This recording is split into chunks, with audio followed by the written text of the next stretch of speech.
بسم اللہ الرحمن الرحیم۔ السلام علیکم، آپ دیکھ رہے ہیں ہمارا یوٹیوب چینل داستان ٹی وی۔ ضلع اٹک میں دریائے سندھ کے کنارے ایک علاقہ ایسا ہے جسے باغ نیلاب کے نام سے جانا جاتا ہے۔ نیلاب کے ایک طرف تو دریائے سندھ کا ساحل ہے اور دوسری طرف پہاڑی سلسلہ قریب ہی دریائے کابل اور دریائے سندھ کا سنگم ہوتا ہے۔ پہاڑی سلسلے اور ساحل کے درمیان وسیع و عریض میدان ہے۔ نیلاب اسی میدان کا تاریخی نام ہے۔ 24 نومبر 1221 بروز بدھ دن کا آخری پہر ہے۔ نیلاب کا میدان لاشوں سے اٹا پڑا ہے۔ ہر سمت انسانی اعضاء ڈیروں کی صورت میں نظر آ رہے ہیں۔ زخمیوں کی آہ و بکا سے کان پڑی آوازیں سننا دشوار ہے۔ آسمان پر منڈلاتے گدھوں کے گول، جگہ جگہ گھومتے بغیر سواروں کے گھوڑے کہ جن کے سوار قتل ہو چکے ہیں۔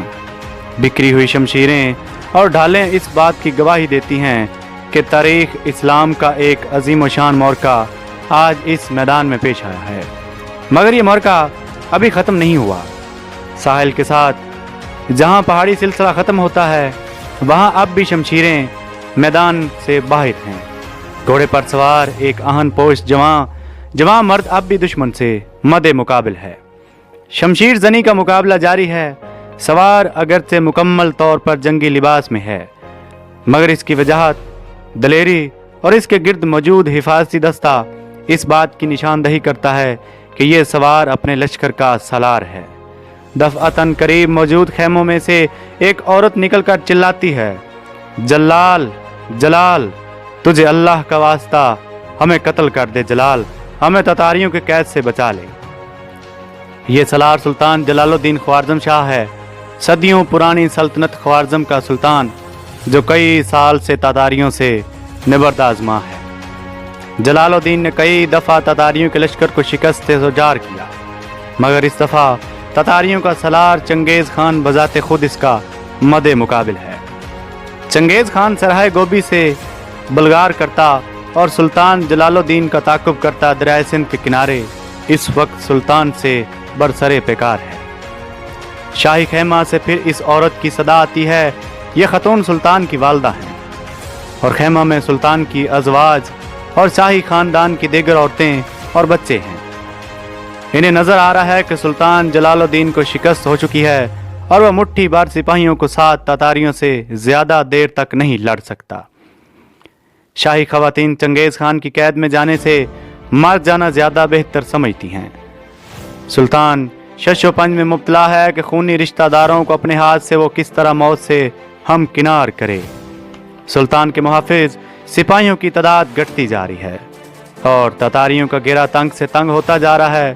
سامنے ہی ظلم اور ستم کا نشان بنا چنگیز خان موجود ہے۔ وہ اس آخری معرکہ کو اور اس کو آخری دلچسپی سے دیکھ رہا ہے۔ اس کا حکم ہے کہ سلطان کو زندہ گرفتار کیا جائے۔ اسی لیے تتاری سپاہی سلطان کو تھکا کر گرفتار کرنا چاہتے ہیں۔ شاہی خیمہ سے سلطان کی والدہ کی صدا ایک دفعہ پھر سے بلند ہوتی ہے۔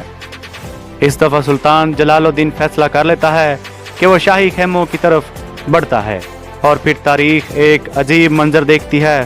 سلطان شاہی خواتین کو، جس میں اس کی والدہ اور بیویاں شامل ہیں، یکے بعد دیگرے دریائے سندھ کی موجوں کے سپرد کر دیتا ہے۔ اہل و عیال سے بے پرواہ ہو کر سلطان ایک بار پھر تتاریوں کی افواج سے نبرد ہو جاتا ہے۔ اس کے ساتھیوں کی تعداد کم ہوتی جا رہی ہے۔ تتاری سپاہ کا گھیرا تنگ ہو چکا ہے۔ سلطان کے پیچھے دریائے سندھ کی موجیں اپنی جولانی دکھا رہی ہیں۔ سامنے کی طرف سے تتاریوں کا لشکر سیلاب کی مانند بڑھتا چلا آ رہا ہے۔ سلطان لبے دریا چٹانوں کی بلندی پر چڑھ جاتا ہے۔ چنگیز خان کا منشی عطا الملک الجوینی لکھتا ہے کہ اس مقام پر دریا کی گہرائی بہت زیادہ تھی۔ چٹان پر موجود جلال الدین اپنا تھکا ماندہ گھوڑا تبدیل کرتا ہے، تیر اندازوں سے محفوظ رہنے کے لیے ڈھال کمر پر لٹکا لیتا ہے، نیزہ ترکش اور کمان ساتھ لیتا ہے۔ ایک مسکراتی نگاہ چنگیز خان کی طرف ڈالتا ہے جو سلطان کو زندہ گرفتار کرنے کی فکر میں ہے۔ اس سے پہلے کہ چنگیز خان سلطان کا ارادہ بھانپ لے، سلطان گھوڑے کو چابک رسید کرتے ہوئے خطرناک بلندی سے دریائے سندھ کی سرکشی اور تیز تند موجوں میں چھلانگ لگا دیتا ہے۔ موجوں میں گرجدار آواز پیدا ہوتی ہے، پانی کئی فٹ اوپر اچھلتا ہے